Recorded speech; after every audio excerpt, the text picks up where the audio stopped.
In 1974, farmers excavating an artesian well discovered numerous clay warrior statues, which ultimately led to the discovery of the first emperor of China's tomb. An archaeological dig uncovered 3 enormous pit-like subterranean chambers filled with shattered terracotta warriors. These enormous clay soldiers still retain some of their original paint on them and resemble genuine humans in appearance. The Qin Emperor was known as Ying Zheng, the first emperor. He put an end to the warring states period by capturing the majority of China and bringing together the politically and culturally disparate states. In 221 BCE, he went by the name Qin Shi Huangdi, which translates to the first August Emperor of Qin. East Asian rule was irrevocably altered by the reforms and unification of the first emperor. His enormous tomb was legendary for its size and luxury, but none of the outlandish stories that archaeologists had heard before had prepared them for the tomb of the first emperor.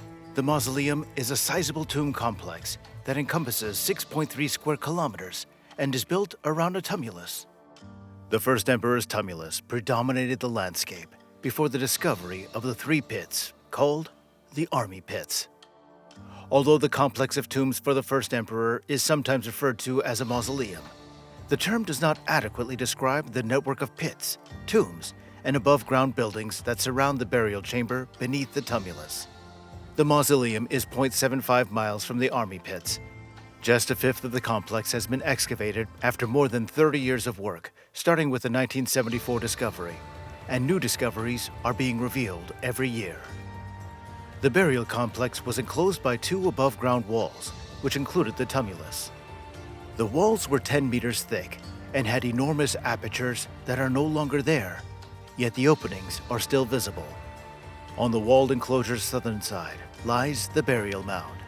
On the northern side, there's a walled-off area with 34 closed companion tombs and a collection of out-of-use above-ground ceremonial structures where the late king's sacrifice and ancestor worship rituals were performed. A vast subterranean complex with a network of pits and smaller tombs for people and animals, as well as subsurface walls and drains to keep the construction solid, lies beneath and surrounding the walled region. Under the tumulus is the grave of the first emperor. The well has not yet been excavated so as to conserve its contents. Using cutting-edge surveying methods like magnetic anomaly surveillance, archaeologists have been able to locate and quantify the burial chamber. They have also discovered that it is shielded from the high water table by subsurface brick and tamped earth walls. Over time, Chinese tombs have seen significant modifications. Chinese emperors have been interred with metal ritual objects, musical instruments, and chariots pulled by horses used in sacrifice from the early Bronze Age. These items were used as emblems of governmental authority during the Qin dynasty. Prior to the first emperor's unification, during the Warring States era, kings started to partition their graves into chambers, indicating a shift towards considering the tomb as a residence or royal compound. The tomb of the first emperor is unmatched. Instead of just taking their weapons, ritual objects, and horses to the afterlife, earlier emperors constructed stables and garrisons and filled them with clay figures carrying out official responsibilities. We'll go into detail on the most significant archaeological finds of the tomb complex, which are described as recreations of the first emperor's world. Inside the walls, a 50-meter pit was found which housed 2 bronze chariots that had locked chambers and canopies. Each component of a wooden chariot is replicated in full on both vehicles, although they are only half as large. In front of the second vehicle is a canopy-topped chariot being driven by a man with a crossbow. The second chariot, which is being driven by a kneeling man, has a sloped roof and a closed compartment with windows. The complex designs on the bronze compartment walls are striking. The bronze chariots are thought to be replicas of the first emperor's chariots. It is fiercely debated whether the emperor would ride in these carriages. According to researchers, the monarch would be able to use the chariots to go to a distant afterlife or to retrace his royal roots after his death. 12 clay officials dressed in long jackets with wide sleeves and odd headgear were placed in another pit. Even the tools for repairing bamboo writing errors were attached to their coats, and they stand in for the empire administration. West of the inner wall, a large pit was the site of the sacrifice of hundreds of imperial stable horses. The Emperor's Zoo is a collection of adjacent pits filled with ceramic crates housing exotic animals and birds. Animal corpses were protected by ceramic attendants and grooms. More horses were slaughtered in the tomb of the first emperor than at any other Chinese structure. Archaeologists discovered hay on the floor, as well as grooms and ceramic attendants, which transformed a cemetery into a stable.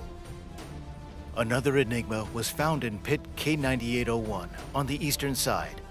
It has 87 sets of armor and helmets made of 80 small stone plates connected by brass wire. For use in battle, this strange armor was too heavy and constricting. Why choose stone armor over clay or another material? Chinese burials from the 4th century BCE forward contain Ming Qi, or spirit things, copies of commonplace items fashioned of the wrong material. It's rare to find just stone armor plates at the grave of the first emperor. At the time, people thought that stone had ghost-fighting abilities. The stone armor, it was argued, was supplied in case the devoted terracotta troops encountered a supernatural threat to the first emperor's spirit, such as the enraged spirits of his former enemies. Half-clothed people with odd physiques can be seen in pit K9901, and a strong man using his powerful arms and shoulders to lift a weight. Some people think the acrobats are a group of entertainers sent for the amusement of the emperor. However, bare-chested individuals might represent soldiers in training or competitors who were cauldron lifting. This concept explains the enormous, expertly crafted cauldron in the pit. Scholars claim that during autumnal religious festivals, weightlifting contests involving the hauling of enormous bronze cauldrons displayed both military might and physical power. The outside of the rectangle burial precinct has also yielded other tomb-related finds. The water basin in the F-shaped pit of K0007 has a trench that is covered with mud. Its ledges were lined with bronze ducks. There are kneeling figures on the pit windows, maybe performers in an underground garden. Imperial parks were utilized as a display of power by Chinese monarchs. The steep terrace known as Hongtai, or the Terrace of Wild Swans, which was built for the emperor to shoot wild fowl from the park of one of his palaces, may have served as inspiration for pit K0007's design. The burial precinct's interior and outside both include a large number of tombs. The unopened graves of the precinct may contain the remains of the concubines and close relatives of the first emperor. Some people reportedly offered to die with the emperor, while others were compelled to, according to written documents.